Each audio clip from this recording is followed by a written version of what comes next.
Climate change has been the buzz phrase for decades and has led many companies to switch from fossil fuel use to much cleaner, greener, and sustainable energy sources. The impact of this change has mostly been felt in the automobile industry, which for centuries depended on petroleum products to power its vehicles. The result has been a sharp increase in the demand for raw materials used in making electric car batteries, with most car makers going 100% electric as a way of saving the climate and cleaning the environment. However, what's clean for the environment may actually not be clean. Behind these shiny and cool-looking electric cars lies a story of blood batteries, with these cars driving nothing but human rights violations, extreme poverty, and child labor. Batteries used to power electric vehicles are made from rare metals like lithium and cobalt.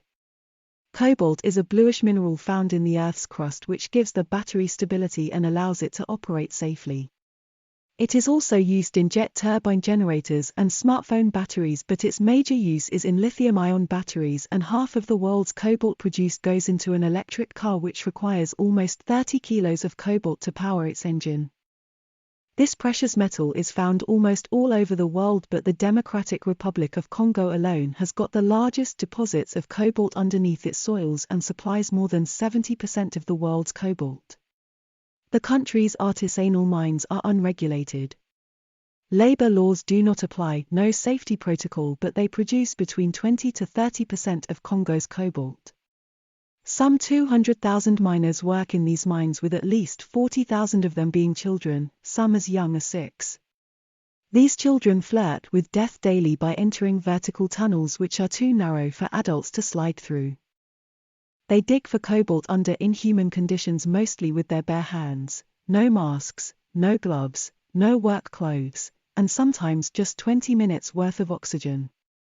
After digging, they crush the rocks, wash them and carry their finds to the market to find a buyer who sometimes offers as little as $1. The cobalt industry is estimated to be worth $13.63 billion by 2027, but this money never reaches the Congolese child who's spotting and extracting the metal. In poverty-stricken Congo, even $1 is worth risking one's life, and many die trying to make this money. ABC recently profiled a woman who lost her son to a mine-related accident. The 13-year-old told his mother he was going to buy coal for her to cook, but ended up in a mine to earn an extra $1 for the house. The mine embankment collapsed and he never returned home. Between 2014 and 2018, at least 80 artisanal miners died in Congo, and in 2019 a single accident killed 43 miners.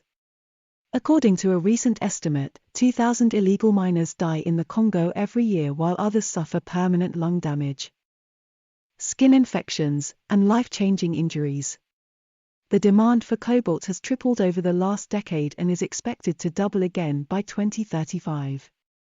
This has been driven by the rising demand for electric vehicles. Today there are more than 6.5 million electric vehicles worldwide, and by 2040 that number will increase to 66 million. That's 66 million multiplied by 30 kilos of cobalt, do the math. By 2050 the demand for cobalt is expected to increase by 585%. Congolese families want to ride this wave and fight poverty, so sending their children to work in mines is not a choice for them but a necessity. Several companies line up to buy their finds because it is cheaper to buy cobalt from a child than from a regulated mine, and no one best understands this than China. China owns up to 50% of the metal production and controls around 80% of cobalt refining. These Chinese companies are leaking blood cobalt into the global supply chain of electric vehicles by buying cheap cobalt from underaged miners. In the last 15 years, Chinese companies have bought out North American and European companies mining in Congo, and today Chinese firms own 15 out of the 19 industrial mines in this country. In exchange for Congo's cobalt, China has promised the country billions worth of investment in the form of infrastructure, schools, and roads. One of the largest cobalt processing companies in Congo, called CDM, or Congo Dongfang Mining is a subsidiary of the Zhejiang Huyu Cobalt, which supplies cobalt to electric car makers like Volkswagen. In 2016, the Chinese supplier was called out by an NGO and branded as a benefactor of child labor. Huayou pledged to clean up its mess, but reports raised serious doubts if anything did change on the ground. China's large-scale miners are far from being innocent too. In these mines, workers are abused, discriminated against, beaten, and made to work without a contract or sufficient ration. One worker told the media that if a worker dies, the Chinese don't report it to the government, they bury the body, hide the person and bribe the family to stay quiet. That's your electric car killing people even before it hits the road. The world's biggest car makers like Tesla, Renault, Volvo, Volkswagen, and Mercedes-Benz are all financing this crime by sourcing cobalt from Chinese mines in Congo. Even though they claim to have a zero-tolerance policy when it comes to child labor, but they know for sure that there is no way to fully map their supply chains. In 2019, the newly elected president of Congo established a state-owned company to focus on health and human rights, but this hasn't brought any significant change, with Congolese officials being accused of overseeing child labor. In 2020, Tesla announced it will start using cobalt-free lithium-ion batteries in its cars, but the announcement was followed by a deal with Glencore, a cobalt mining company that had to supply 6,000 tons of cobalt per year to Tesla. So much for the claim of electric cars being clean.